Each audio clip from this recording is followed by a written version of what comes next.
Assalamualaikum warahmatullahi wabarakatuh. Sahabat Dumai yang saya cintai, mudah-mudahan sahabat semuanya dalam keadaan sehat walafiat. Kita sering mendengar kata sopan santun, atau kita juga tahu apa itu adab. Secara makna adab dan sopan santun ini sama, saya yakin sama ya. Kita sering mungkin mendengar kalau ada anak yang kurang pas perilakunya atau kurang wajar, maka terhadap perlakuannya terhadap orang tua, biasanya kita menyebutnya kurang sopan misalnya. Atau ada orang yang mungkin lewat di depan kita tanpa permisi, mungkin kita ada dalam hati atau mungkin terucap kata bahwa orang tersebut tidak sopan. Atau juga bisa misalnya kalau ada orang yang tahu-tahu masuk rumah atau masuk ke bukan tempatnya atau ke tempat haknya tanpa permisi, itu bisa jadi kita sebut kurang sopan atau tidak beradab. Dan adab atau kata sopan santun ini adalah sesuatu yang sangat penting. Bahkan ini adalah sesuatu yang sangat sakral. Banyak kita sering menjumpai di lingkungan kita orang-orang yang saat ini mungkin sopan santun dan adabnya udah sangat turun.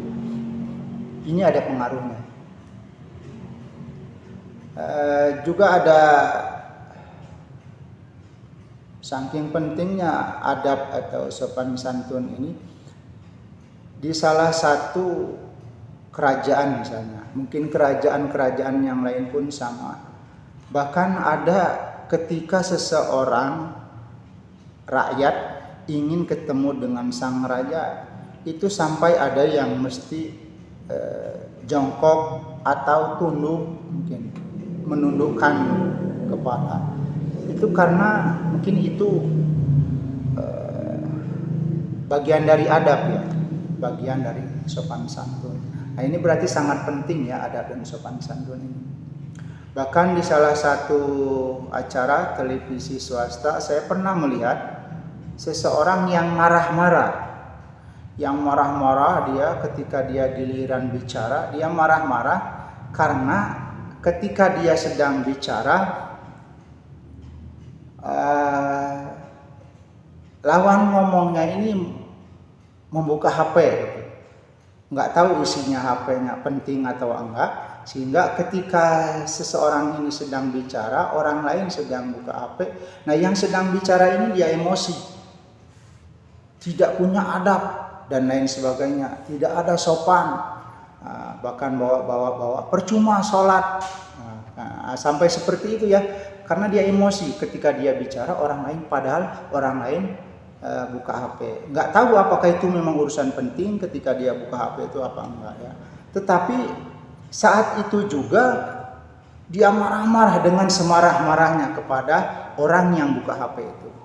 Nah ini juga bagian dari adab ya. Artinya dia ingin bicara tentang adab, tetapi dia sendiri mengingatkan temannya yang buka HP tadi dengan kurang pas gitu. Mungkin bagian dari adab, kurang adabnya, kurang sampai marah-marah emosi. Mestinya kan tidak seperti itu. Nah itu artinya bahwa adab dan sopan santun itu adalah sesuatu hal yang sangat penting. Sahabat yang saya cintai,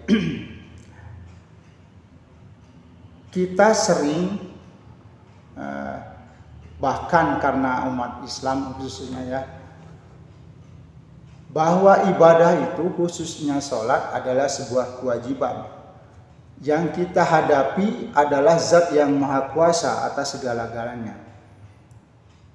Berkaitan dengan adab, banyak orang yang menghadap Allah, tapi saya berani katakan adabnya itu kurang, sopan santunnya kurang. Bisa jadi pakaiannya bagus, pakai kopea atau peci haji, sarung, sorban yang panjang misalnya, bagus pakaiannya. Tapi ketika komunikasi dengan Allah kurang sopan, nggak pantas. Coba bayangkan kita ketika misalnya ada sebuah keinginan dengan ke pemerintahan misalnya, apakah itu ke Pak RT, apakah itu ke Pak RW, apalagi atau ke Pak Presiden misalnya, kita berucap atau komunikasi dengan asal. Coba bayangkan, saya yakin nggak akan ada yang menerima mungkin ya gitu ya. Misalnya saya selaku warga ada sebuah keinginan ke Pak RW misalnya, lalu saya berkata begini, Pak RW tolong saya nih, saya nggak punya KTP, saya nggak punya kakak, saya juga nanti kalau udah dapat KTP dan kakak, saya juga pengen mendapatkan bantuan atau BLT dan lain sebagainya. Saya juga warga Indonesia misalnya, seperti itu. Ngomong dengan kencang terus cepat gitu ya. Kebayang nggak? Mungkin Pak RW-nya juga bengong mungkin ya. Kok ini orang kok nggak sopan banget, dalam hatinya nggak bisa jadi terucap, bisa lagi enggak. Dan kalau kita melihat adegan seperti itu, mungkin kayaknya ini orang nggak punya sopan santun mungkin ya. Padahal dia punya keinginan misalnya, atau dia punya maksud, tapi dengan cara yang tidak sopan, ngomong secepatnya. Nah, sahabat, bayangkan coba bagaimana kalau kita sedang menghadap Zat yang Maha Kuasa. Kita sholat misalnya, kita sholat itu sedang komunikasi, berhadapan dengan Zat yang Maha segala-galanya. Sholat itu adalah sesuatu yang sangat sakral, saya bilangnya, artinya sangat penting. Bahkan kalau secara hormat harus sehormat-hormat mungkin ketika kita sedang melakukan sholat, karena kita sedang berhadapan dengan Zat yang Maha Kuasa. Karenanya saya nitip khususnya kepada para imam yang telah menjadi imam sholat ataupun yang juga sholat pribadi, coba komunikasinya please tolong ketika komunikasi dengan Allah itu buat yang sopan. Biasanya ketika membaca surat Al-Fatihah, kalau di di rakaat pertama atau kedua, biasanya itu sangat bagus biasanya ya. Kalau misalnya ketika sholat maghrib atau isya misalnya, biasanya bacanya sangat bagus. Misalnya dia Bismillahirrahmanirrahim. Alhamdulillahi Rabbil Alamin. Dan seterusnya. Itu biasanya rakaat 1 dan kedua sopan gitu. Enak, biasanya rata-rata seperti itu.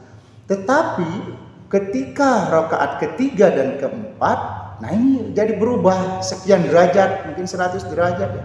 Ngebut gitu. Jadi nggak sopan lagi berhadapan dengan Allah. Nggak tahu alasannya kenapa. Ketika membaca Al-Fatihah udah nggak kekejar lagi sama makmum. Jadi membaca Al-Fatihahnya jadi ngebut. Bismillahirrahmanirrahim. Kayaknya seperti itu. Nah ini kan padahal sedang berhadapan dengan Zat yang Maha Kuasa, berhadapan dengan Zat yang Maha segala-galanya. Langsung tidak sopan ketika rakaat ketiga dan keempat. Padahal di situ ketika kita membaca Al-Fatihah itu adalah kita mengajukan sebuah penghambaan diri dan mengajukan sebuah permintaan. Mestinya kita itu harus ya sesopan mungkin, karena kita sedang berhadapan dengan zat yang maha kuasa, yang maha segala-galanya.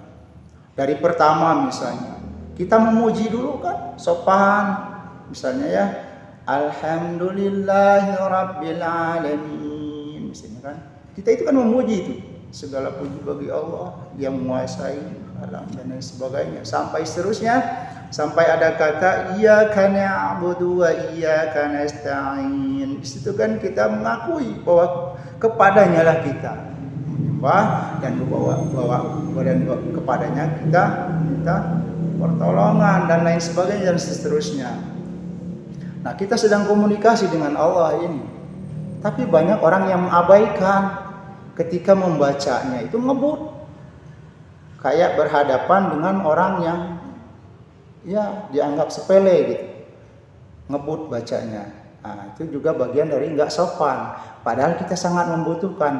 Mestinya kalau kita butuh kepada Allah, kita itu kan harus sopan, ngomongnya yang lemah lembut kan gitu kan, itu berhadapan dengan Allah, bukan yang ngebut. Dan juga bukan hanya pada sholat wajib, tetapi semua ketika kita berhadapan dengan Allah, ketika sholat sunnah misalnya ya, itu juga sama. Nah, ini orang banyak yang salah kaprah, ketika sholat sunnah ngebut, semenit aja enggak, kadang udah selesai, mentang-mentang 2 rakaat bacanya tuh ngebut.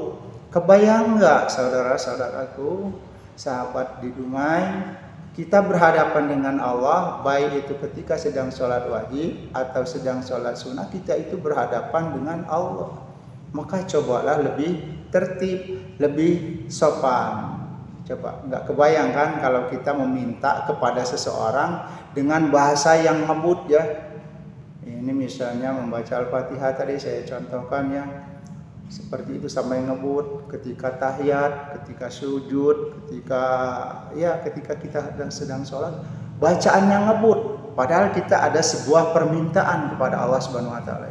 Mestinya kalau kita sedang meminta kepada Allah harus sesopan mungkin. Jangankan kepada Allah ya, kepada sesama manusia pun kita ketika ada sebuah keinginan atau sebuah ada permintaan, kita pasti sopan kan. Mungkin kita dengan salam dulu, dengan ya ucapan-ucapan yang memuji dulu mungkin kepada orang yang kita hadapi. Nah, sekali lagi saya sampaikan kepada para imam khususnya atau kepada seluruh lapisan masyarakat yang umat Islam, ketika sholat cobalah dengan cara yang lebih sopan. Bukan dari segi pakaian, kalau dari segi pakaian insya Allah kita udah pada rapi dan sopan. Tapi yang lebih penting adalah ketika kita berucap dengan Allah, cobalah dengan cara yang lebih bijak dan lebih sopan. Jangan ngebut seperti ada yang sedang menunggu gitu ya, seperti orang yang sedang mengejar ketinggalan kendaraan dan lain sebagainya. Mungkin ini ada guna dan manfaatnya. Mari kita laksanakan apa yang saya sampaikan ini dengan seikhlasnya. Siapa tahu dengan kita umat Islam yang berhadapan dengan Allah lebih sopan, maka insya Allah akan tumbuh generasi yang selanjutnya yang insya Allah akan berperilaku lebih sopan. Assalamualaikum warahmatullahi wabarakatuh.